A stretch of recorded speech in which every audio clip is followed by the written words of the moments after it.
What's up, people? I am back for another video. Today we are reviewing The Eraser with Arnold Schwarzenegger. This is one of his more underrated films. This came out in '96. I'd argue this was like his last big solo. I know he did End of Days after this, and I do think he does like a little resurgence in the early 2000s, but I would say of like that classic Arnold era, this is probably like the last like big one. But to me, it's a fun film. So he plays a character named John Kruger who works for this organization that basically it's like super witness protection. So they fake the witnesses. In the opening scene is him helping a criminal named Johnny. He's a reformed criminal turned informant. Johnny, I don't remember the last name, but he works for he's a former mob boss who is being hunted. So we get this cool opening scene of Arnold taking out some guys. So what they do is they make it look like you get killed so they can relocate. And in this film, the main film is about him protecting this woman named Lee, played by Vanessa Williams, who I actually thought was pretty good in this. And on paper, you wouldn't think her and Arnold would have chemistry, but I actually thought her and Arnold had good chemistry together. They felt like you actually felt like they actually could be a couple. They don't force it. They don't outright write it that they're a couple, but they kind of do towards the end. But so she finds a disc. She's sent in to help the FBI find this disc to find proof about Cyrus security. They find out, but then she becomes marked for death, so he has to try to protect her. And that's kind of the film, basically. It's a chase film. One of his former friends, DeGuerin, played by James Cain, he's a really good bad guy in this. He doesn't start off as the bad guy. He plays he's a good guy, but then we get the reveal he's the bad guy. And then they have to try to, because it does turn into a little bit of like a fugitive-like movie because DeGuerin frames him for a murder. So now John Kruger and Lee are seen as criminals now. So they have to be on the run and try to, stop themselves from being framed. And obviously the film ends with they find the warehouse and prove their innocence, but then they kill Kane in the end. We get this kind of cool scene where he uses Johnny, the witness from earlier. He does use him to lure Kane into a trap, and that's where he gets killed. So you do get a couple, Arnold lines here and there. Like there's a scene where he says something about luggage because they're fighting. He releases gators because they're in like a zoo. And then when he jokes about Kane setting, he said because Kane and a couple of the other guys get ran over by a train. So he's like, he caught a train. So it has your classic Arnoldisms in it. But I think Arnold actually does try to act in this one. I really feel like it doesn't just feel like your typical Arnold film, which is a good thing. Remember, I love the typical Arnold films, but I like sometimes when he actually does try to act. And that's what I feel like this film is. Obviously, there's a bit over the top. Like, you have these, guns that are made by Cyrus Security that are a bit over the top. They, have X-rays, and there's uber advanced gun. But the one scene where the bad guy can't kill Arnold is the funniest shit ever. And then when Arnold gets it, he just kills everybody. Because there's a scene where he dual wields him, and that's going to be the thumbnail for the video. So, it's fun, man. It's very underrated. It's not obviously going to be up there with some of his more iconic films, but I do think this one does get a little bit overlooked. I don't feel like a lot of people do talk about this one. If you haven't seen it in a while, I would recommend it. It still holds up. Little 90s cheese. Obviously, when the weapons are used, there's some of the bullet effects don't look great, but it's overall a great film. I had fun with it. The plan is, tonight I'm going to watch The Last Boy Scout, which apparently I realized I did not review that film. I thought I reviewed that film. I guess I didn't. So I'm going to be reviewing that one probably tomorrow. The plan is it'll probably be tomorrow, afternoon or tomorrow morning. But I'm going to watch it tonight. I might try to do it tonight, but I don't, because I might be jumping on Discord again. And if I get off really late and I'm going to be too tired, I'm going to be too tired. So I just decided I might just do it in the morning. I think I'll be more sure to do it in the morning because I don't think I have to work tomorrow again. So, but yeah. So today we are reviewing The Eraser. Tomorrow morning, The Last Boy Scout. And pending on if the Crow reboot is on the seas, I will be watching that and potentially reviewing that one tomorrow too. So we will see. I gotta see if it's up on the seas or anything by tomorrow. But definitely today, definitely tomorrow, I'll be doing Last Boy Scout review because I do want to talk about that movie. Because I think that's actually one of Bruce Willis's more underrated films. It's Bruce Willis and Damon Wayans. Actually, really, I've seen this movie a lot. I don't know why I thought I reviewed it, but I guess I didn't. So I figured, why not? That'd be a good fun film to talk about. So, but anyways, let's get into The Eraser.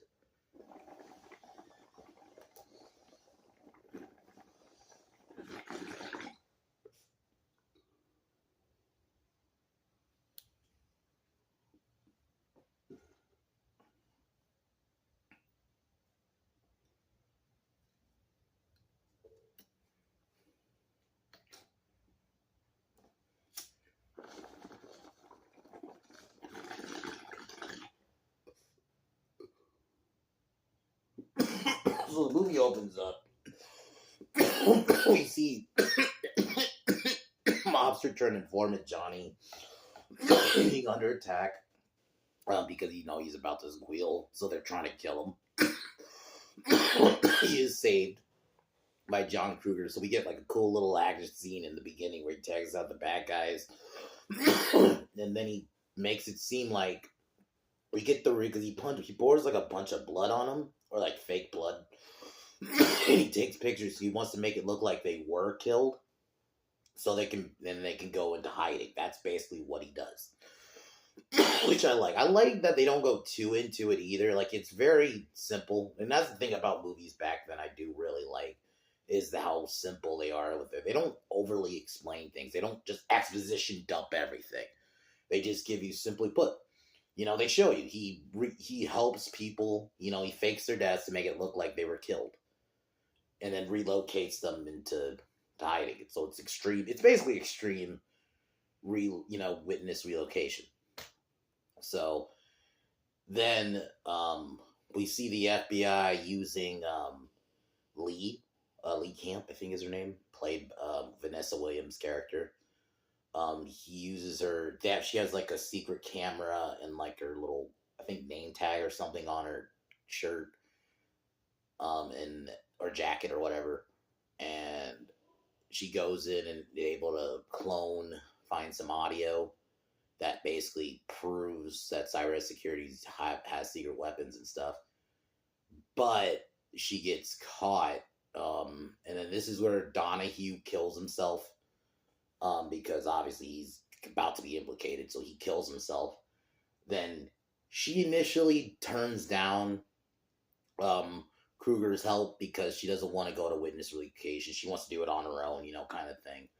And here's the thing. She's a strong, I would argue that, I guess she's kind of a damsel in this movie, because obviously it's Arnold's going to be doing a lot of the action, but she is smart, and she isn't just dumb damsel who can't do shit. She does help him sometimes. So I would argue there is a strong woman in this movie. Not, if you fucking weirdos want that, but it's just a good film. God forbid, Arnold, in an Arnold movie, he's gonna protect the woman. It's not a big deal.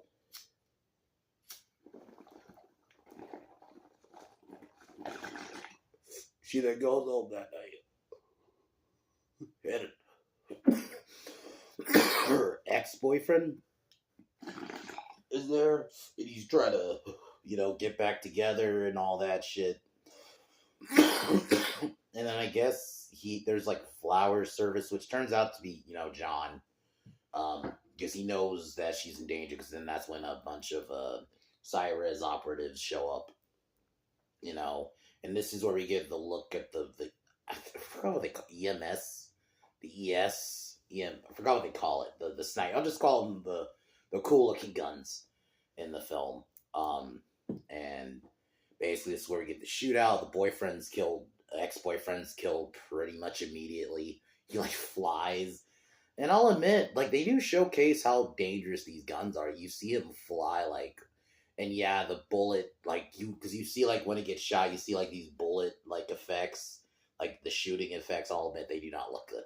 they don't look good at all. They don't really age well. It probably looked really good in 1996. It did not look good now. I'll be honest, but it's fine. I love how cheesy it looks, and yeah, obviously this is a scene I'm talking about where he can't kill Arnold because this gun, like you see in a little bit of his view, it has like a little bit of like an X-ray like thing where you're looking inside the house. So it's like some reason he can't kill Arnold, which is the funniest shit. But he manages to get away with Lee. But she still kind of refuses. Obviously, she initially doesn't want to cooperate. But she eventually does. And she agrees to testify. But basically she has to survive. Basically, essentially most of the film, it's like a chase film. You know, obviously he goes to his buddy. I'm just gonna say James Cairns. I don't fully remember his name in the movie, but like Reguerin or something like that. But I'll just say James Cain. He goes to him for help. You know, initially agreeing to help him, but it turns out he's actually he wants to frame Kruger, so he kills the witness secretly because she's about to implicate him because she recognizes he's a bad guy, basically. And then when he gets on the plane, he initially celebrates with John, but John starts feeling like sleepy, and he's starting to fade. It turns out that that Kane basically drugs him, you know, and this is where he admits he's the bad guy. Kind of deal. He kills the fellow agent, and basically he tries to make it look like Kruger killed him. And the plan, and it turns out that Cyrus has been secretly making these weapons and wants to sell them, kind of thing. Obviously, typical bad corporation stuff. But then yeah, so John manages to escape and saves Lee, because before this, I think they had already kidnapped Lee, but they managed to save her, and this is the scene I'm talking about where I think they crash the plane, and that's where the luggage line comes from later. And yeah, so they run through like a zoo, and this is where he releases some gators to kill the mercenaries.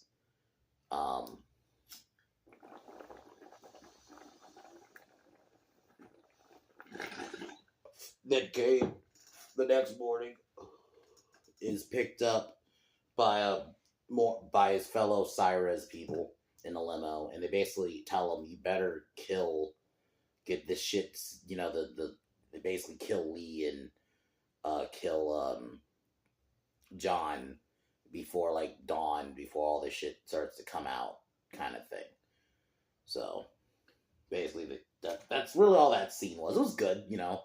Kane, like, I really think that James Cain, he plays a good guy sometimes, but he's just better as a bad guy. He knows how to play hateable, rich asshole. I think he knows how to play that hateable, corporate kind of bad guy really well. I mean, he's a drug dealer in Bulletproof, but he's good in this one too. Like, you know, you could tell, like, that scene when he drugs John, it's like you kind of want John to get his hands on him, you know? It's like you want him to, but it's like he's fading. It's done well. He's one of those bad guys that, like, once John gets his hands, obviously he kills him a different way, but still.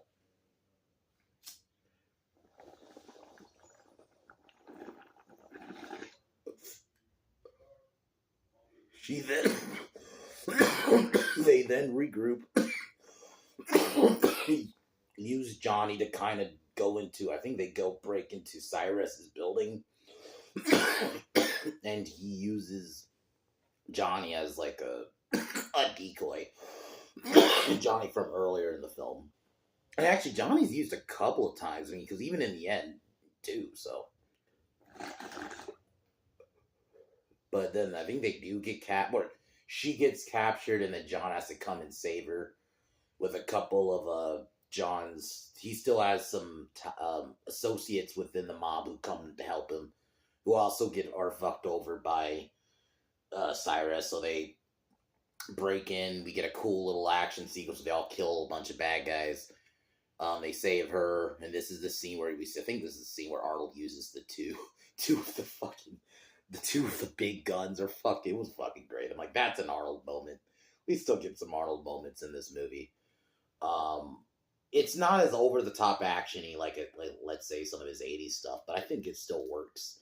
You know, it's still pretty, like, it's an on the run film, and that's when they find the weapons, and they're able to link it to Cyrus. And also think he sends them the audio too from earlier, the discs.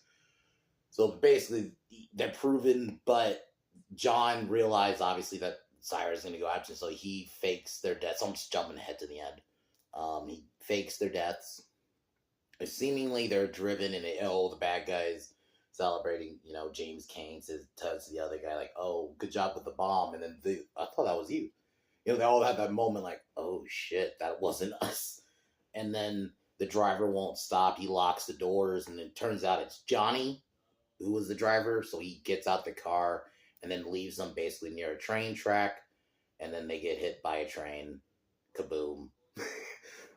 There's a part of me that kind of wished John kind of got to kill Kane's character a little bit more, like with his hands, but I get it. I'm okay with this. I still thought it was kind of funny, like he outsmarted them. It's good. It's a different like Arnold kill, and then he goes in the car with Lee, and he's like, they caught a train, So then the movie pretty much ends. I'm assuming they're together, but I love that the movie doesn't like make it seem like they're a couple or try to force that throughout. Like they have good chemistry though. I think that's what makes it like if you're gonna have them be together for a lot of the film, you got to make sure they do have chemistry though, because it's not going to be fun to watch as if when you're watching a movie when you're watching this kind of movie where you're watching these characters forced to protect this character, but you hate who he's protecting. You're just not invested, so it just takes you out of the movie, and they don't have any chemistry. Yeah, that's why it doesn't work. So that's why this works in here.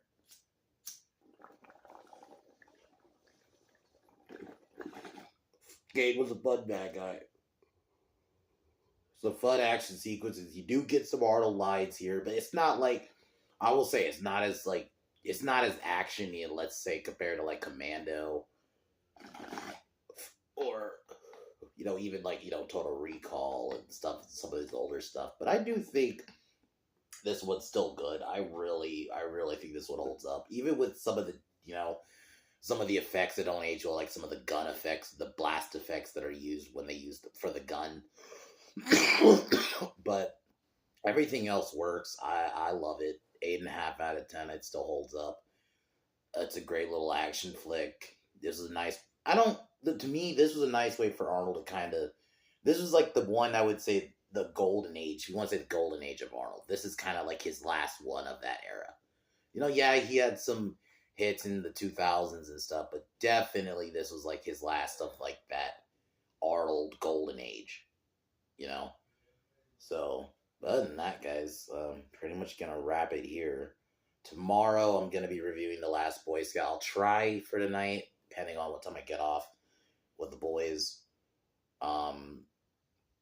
And if not tonight, it'll definitely be tomorrow. I'm gonna watch Last Boy Scout tonight, though. I'm gonna watch it tonight, so we can just have it reviewed for tomorrow. But other than that, I recommend this movie, guys. If you have not seen it, or you haven't seen it in a while, it still holds up. It's a good movie. Other than that, guys, I'll talk to y'all tomorrow. I'll take one more hit. Peace out.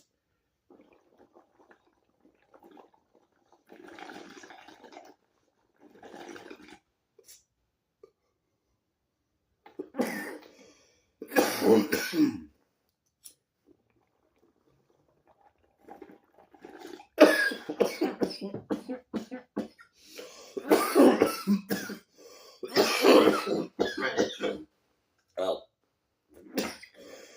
I gotta mention this Saturday, Pin Down Podcast.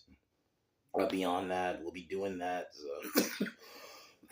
we'll be in the description. Other than that, race is straight. I'll talk to y'all later or tomorrow. Peace.